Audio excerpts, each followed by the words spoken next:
Welcome back to the Morning Blend. We know the holidays are filled with indulgent foods, but here's a weeknight dinner that you don't have to feel guilty about. It's from Erica Schlick. She is the author of The Wandering Palate, which features simple and quick paleo recipes. Hi, today I'm going to be showing you how to make paleo Italian style meatballs. Now, most meatball recipes tend to have some breadcrumbs in it, maybe even a little bit of bread, making them not gluten-free and definitely not paleo. So today I'm going to show you how to make a super fluffy version without any of the grains and gluten. And we're going to start with making what I call our meatball sauce. And I have 2 tablespoons of tomato paste here, and we're going to add 1 tablespoon of garlic powder. I've got 1 tablespoon of onion powder. We have a teaspoon of sea salt, and I'm going to go ahead and use a fork just to combine this a little bit, not too much just yet, but just enough to get the powder mixed in there. And then we're going to add a 1/4 cup of fresh oregano, and I always like to use fresh herbs whenever possible. And I've got a 1/4 cup of fresh basil as well. We'll just go ahead and use our fork, blend this together a little bit. And now the secret ingredient that is going to keep our meatballs super fluffy is I have 1 egg here that I've gone ahead and beaten ahead of time, and we're going to go ahead and mix that into our tomato herby sauce here. And now we're going to go ahead and mix this into our ground beef. And you can use any kind of ground meat that you want. You can use ground pork, you can use ground chicken. I tend to like beef, so we're going to make these into more of a really meaty sauce today. And so I'm going to go ahead and combine our herby egg mixture. And at this point you can either use a fork to kind of blend it in, but to be honest, I really find that using your hands works the best just to really knead the herbs and the egg mixture and the tomato into the meat. So I'm gonna go ahead and get this combined and knead this in here, and then we're gonna start forming our meatballs.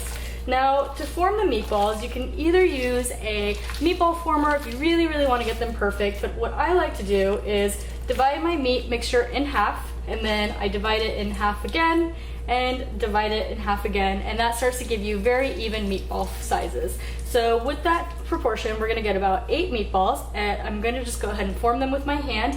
And I have a cast iron skillet that we're gonna go ahead and bake them in once they are ready to go. So we'll go ahead and get all these formed, pop these in the oven, and then we're gonna go on to make our creamy tomato sauce that is gonna go on top of these as well.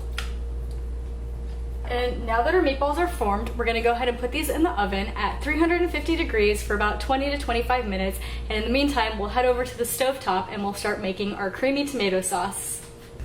And now we're gonna go ahead and make our creamy tomato sauce that's gonna go on top of our meatballs, and you can start making this while they're baking.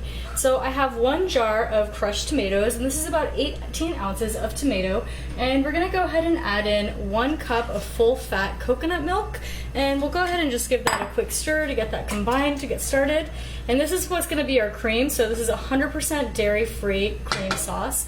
And now we're gonna go ahead and add in our seasoning. So we have 1 teaspoon of garlic powder, we have 1 teaspoon of onion powder, we have 1 teaspoon of fresh oregano, and we have 1 teaspoon of fresh basil, and 1 teaspoon of sea salt.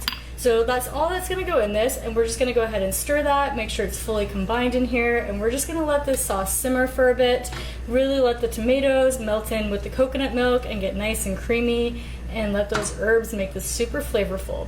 So you'll let it simmer for about 10-15 minutes, and then we will come back and we will blend this with an immersion blender to get it super creamy before we put it back on our meatballs. And our sauce has been simmering for about 10 to 15 minutes, and I've let it cool down just slightly, and now we're gonna get to play with one of my favorite kitchen tools, and I think one of the most underrated kitchen tools. This is an immersion blender, and I love to use this for soups or any sauces that I want to thicken. And so you'll go ahead and put the blender on the end. Just make sure your soup is cooled or your sauce is cooled enough so that you don't splatter yourself and burn yourself, and we're gonna dive in and thicken our sauce.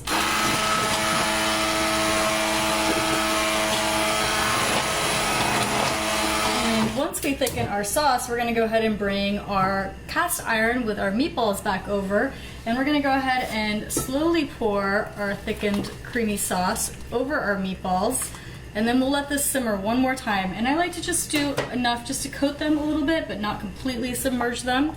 And so just let this heat up, let this sauce simmer just a tad more, maybe about 3 to 5 minutes, and your meatballs will be ready to serve.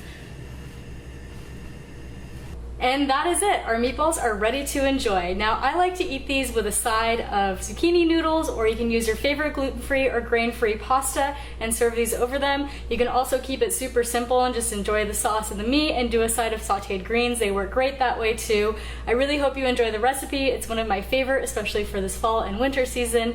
And you can get this recipe on my website, thetrailtohealth.com, and you can find more healthy and delicious recipes in my cookbook, Wandering Palate, which is available on my website and Amazon as well.